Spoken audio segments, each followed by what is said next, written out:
ছোট ভাই আমার, নির্জনে যৌবন নষ্ট করিও না। You understand what I am saying? এটা কেমন আমি তোমারে বলি, ওয়াল্লাহি তোমাদের কি হয়েছে ছোট ভাই আমার, তোমরা কেন জিনিসটাকে সহজে নাও না?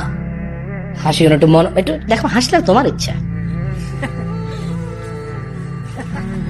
আচ্ছা, এটাকে আমরা রিজিক বলি না? কত টাকা আছে এখানে? কত আছে?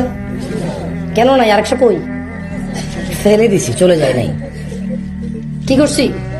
ফেলে দিছি। মদ খাইছি, কি করছি? মদ খাইছি, কি করছি? আর কত আছে? এখন এখন আমার সম্পদের মধ্যে কত টাকা আছে? এই 100 টাকা ঘষাঘষি করলে এই 100 টাকাকে দিন রাত 24 ঘন্টা ফু দিলে 200 হবে? বালিশের নিচে রেখে দিলে, ফজরের পরে উঠে বগলের নিচে রেখে দৌড়াদৌড়ি করলে, হ্যাঁ হবে? 200 হবে? তো যৌবনটা তো এমন, তোমাকে আল্লাহ যতটুকু দিছে তুমি ওয়াশরুমে ফেলে দিচ্ছ না তুমি? আচ্ছা, আমার শিক্ষা খাই ফেলছেন একটা কৌতুকে। খায়েন না, খায়েন না, খায়েন না, মনোযোগ দেন।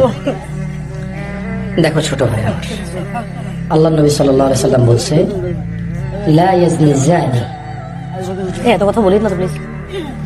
লা ইয়াজনি জানি, কোন জানাকারী হিনা ইউজনি, জানা করে না, ওয়া হুয়া মুমিন, ঈমানদার থাকা অবস্থায় কোন জানাকারী জানা করে না। তার মানে যখন মানুষ জানা করতে যায় তার সাথে তার ঈমান থাকে না। যৌবন একটা রিস্ক, অবৈধ পথে। আপনি একটা জিনিস জানেন?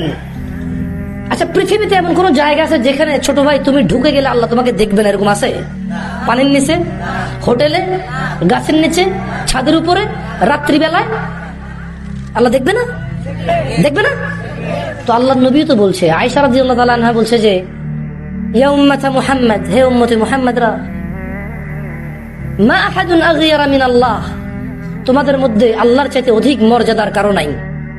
আইয়ারা আবদাহু ওয়া আমাতাহু তাজনি, আল্লাহ তার কোন বান্দা বান্দিকে জানা করা অবস্থায় দেখতে চায় না। কি অবস্থায় দেখতে চায় না? তো তুমি যে জানা করতেছো, ওই যে রিজিক তোমার কাছে ছিল 300 টাকা, 200 টাকা ফেলে দিছো, এবার সকালবেলা ডাক্তারে যতই বলুক বগল নেচে রসুন নিয়ে দৌড়ান, লাভ হবে না। যা ছিল তা তুমি ফেলে দিয়েছো, যা ছিল তা তুমি উপভোগ করে ফেলেছো। তবে আল্লাহ তোমার জন্য হালাল ব্যবস্থা রেখেছিল। কি রেখেছিল? আল্লাহ তোমার জন্য প্লেট রেখেছিল, ওখানে তুমি খাবে। তুমি পায়খানার উপরে খাদ্য রেখে তারপরে খেয়েছো।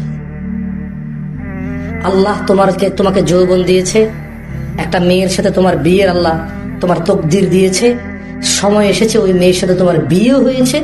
আল্লাহ তোমার যতটুকু যৌবন লিখে রেখেছিল তুমি ওর সাথে উপভোগ করতে পারতা হালাল ভাবে, আল্লাহকে সন্তুষ্ট রেখে, অথচ তুমি হারাম ভাবে যৌবন নষ্ট করেছো।